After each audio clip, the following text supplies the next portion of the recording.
Band lineups seldom last forever, as they naturally shift, shake, and break over time, but rarely do they keep going when 0 original founding members remain. I spun the globe to find this rare breed of bands who no longer have any original members left, but are still going whether they should be or not. Each group hail from a different country or continent, no repeats, so let's explore the mystery of the disappearing bandmates and how a once-strong foundation corroded like a dead battery.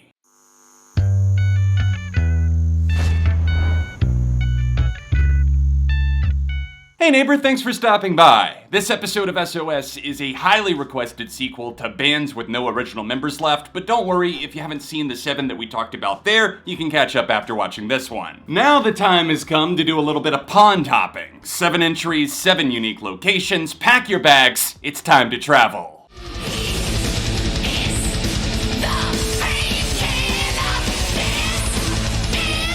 Somewhere in Birmingham, England in 1969, Al Atkins, John Partridge, Brian Stapenhill, and John Perry founded the original version of Judas Priest, with Stapenhill having chosen their name from a Bob Dylan song. Early on, the band thought they'd caught a huge break by signing to Immediate Records for a 3-album deal, but they only managed to record 2 demos before the label filed for bankruptcy. By April 1970, the band had shuttered, leaving vocalist Al Atkins to decide the fate of Judas Priest. The prior December, Atkins had formed the side project band Freight, whose lineup included KK Downing and Ian Hill, names you'll probably recognize as future mainstays of the reborn Judas Priest. But at the time, the gears were still stuck. The band was a financial sinkhole, and Atkins found himself unable to provide, promptly leaving the band in 1973 and unintentionally paving the way to Rob Halford, a future rock and metal icon who took his place as the frontman of Judas Priest. I know there's probably some confusion around Ian Hill, and the top comment on the last video got me to look into this, so I saved it for last. Hill had joined that side project Freight I mentioned alongside Downing and Atkins in late 1969, and many people unfairly credit this as him joining Judas Priest, when in reality, he wasn't officially a member until October 1970, when Atkins essentially made the 2 bands become one. Even still, Ian Hill on bass is their longest tenured member by a country mile. The man is a total stud. He even remained with Priest during the Ripper years before Rob Halford finally returned and reignited the success of the band in 2003. Now, if you're looking to reignite something for yourself, start with your taste buds by trying out today's video's sponsor, HelloFresh. You've probably heard a lot about meal kits in recent years, but the fact is, grocery store shopping sucks. You never know what to buy, what ingredients to pick up, or what's healthy. In this economy, who doesn't want to save time and money? It's a no-brainer, but did you know that HelloFresh is not only cheaper than grocery shopping, it's 25% cheaper than getting takeout. I'm currently even more useless than usual in the kitchen, but my wife and I use HelloFresh to save time out of our hectic work schedules, knowing that we're getting fresh, quality ingredients straight from the farm to us in less than 7 days. Make your life a little easier and healthier, and tell them that John from ARTV sent ya. Click the top link in the description down below, or by using my code also listed in the description to get this limited time offer plus free shipping. And thank you to you guys for using my links when I have them, and to HelloFresh for supporting the channel. I tend to look myself when we're on. We'll go dancing in the dark. Whether you love their soft rock oldies or think they're washed up music for slow dance lovers, one thing's for certain, this Australian group doesn't have a single original member left and hasn't for decades, but even weirder, all 5 of the current members are American. I like the Little River Band. Their humble beginnings date back to the early 1970s, as the original lineup was a 6-piece who played shows under the name Mississippi for a few years, before boating over to that Little River Band moniker. Multiple personnel changes happened that first year after they changed the name, although these proved to be a net positive change, as many consider that lineup that stayed somewhat intact from 76 to the early 80s to be their classic era. However, by 1982, the band was in total shambles, topped off by the ousting of beloved singer Glenn Shorrock. The now former guitarist Bebe Birtles led the vote of betrayal, axing Glenn in favor of bringing on former teen star John Farnham until 1987. Despite a valiant effort at a late 80s reformation that contained parts of the classic lineup, including Glenn Shorrock, they had all but imploded within a decade of the reunion following the exit of their final founding member, Derek Palesi. Since that day their drummer walked away in 1997, Little River Band have mainly operated as a touring group fronted by bass player turned singer Wayne Nelson, with him them having joined all the way back in 1980, with all of the other current members being Americans who joined sometime in the 21st century. It's unfortunately a cheap, bastardized version of what was once a fine, talented vocal group, who now act as a desert mirage they're desperately hoping that you won't get close enough to see through as they milk this dying cash cow for all the name was ever worth. Countdown has begun at the end of the masquerade. In Flames are a well-known Swedish heavy metal band founded in 1990 by legendary shredder Jesper Stromblad. What many don't know is that In Flames was originally intended as a side project to Jesper's main band Ceremonial Oath, so those early years didn't exactly have a stable lineup, nor were they meant to. After the release of the eclectic debut album Lunar Strain that actually saw Jesper on drums instead of guitar, In Flames finally struck permanence in drummer turned lead guitarist Bjorn Gelati and the beastly vocalist Anders Frieden.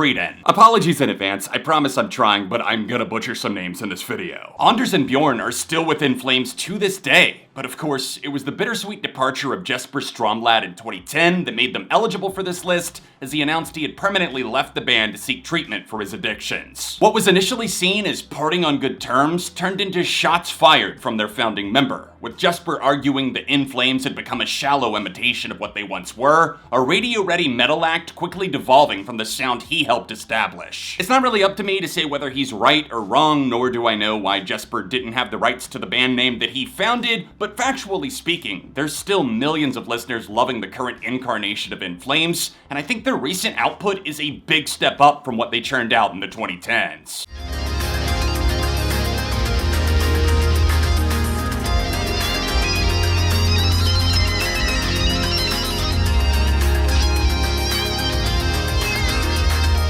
Combining the talents of the legendary German electronic group Tangerine Dream with the billion-dollar gaming franchise Grand Theft Auto might not seem like the best way to introduce a new generation to their music, but trust me, Rockstar Games knew exactly what they were doing. Roll back the decades to 1967, and you'll find a young Edgar W. Froese establishing a legacy with the help of several rotating lineups, helming various instruments. Tangerine Dream rose to prominence mostly without the aid of a vocalist. Edgar settled on an avant-garde direction by the early 70s and unintentionally pioneered the birth of electronic music as we know it with the albums and film scores to follow.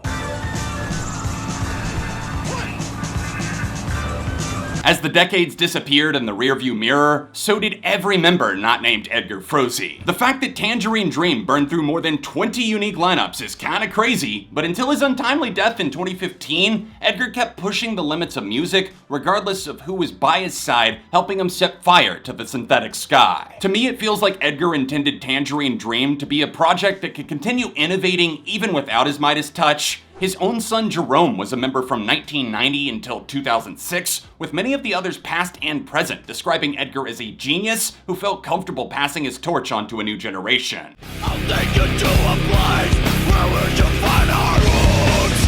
Bloody roots. Brazilian metal group Sepultura was formed in 1984 by the brothers Max and Igor Cavalera. And surprise, surprise, it's been decades since either of them were in the band. Sepultura stood out from the pack by mixing rap, rock, metal, and elements of traditional Brazilian music at the time of their breakthrough in the mid-90s. Their influence was strong, to the point where the nu metal explosion of the late 90s and early aughts might not have existed without them. Chaos AD and Roots stand as two exceptional albums that gave them their big break. But the rug was halfway pulled from under them when lead vocalist Max Cavalera announced he was leaving the band after Roots in order to chase his nu metal daydreams elsewhere in Soulfly. Other founding brother Igor Cavalera stuck it out behind the drum kit until 2006 before departing and reconciling with his brother Max as they launched a new project called Cavalera Conspiracy. Even without its founders, Sepultura still has a reliable anchor in bassist Paulo Jr. He wasn't a day one, but he's damn close, and a fiercely loyal asset of their band, as is guitarist Andreas Kisser, a veteran member since 1987.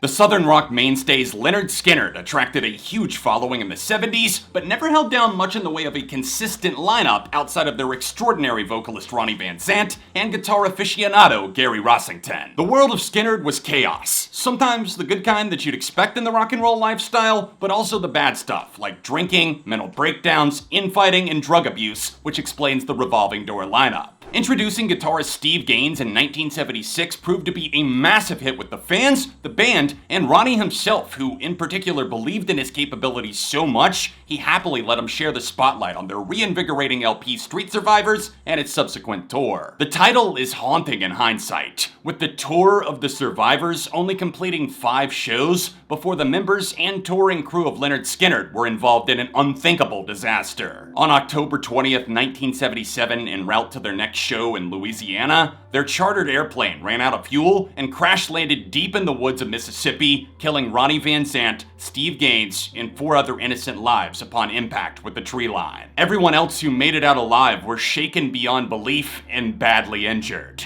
Lynyrd Skynyrd was placed on hiatus as soon as they got their bearings, and it remained on ice until 1987, when Ronnie's younger brother Johnny Van Zant posthumously assumed his role to carry on a new version of a band whose lifespan was cut way too short. Through all of the uncertain times, car accidents, lineup shifts, even the plane crash, there was always Gary Rossington holding down the fort. His heart problems made it difficult for him to play guitar and perform, but he toured as much as humanly possible before sadly passing away at the age of 71 in March 2023, leaving Lynyrd Skynyrd with no original members left for the first time ever.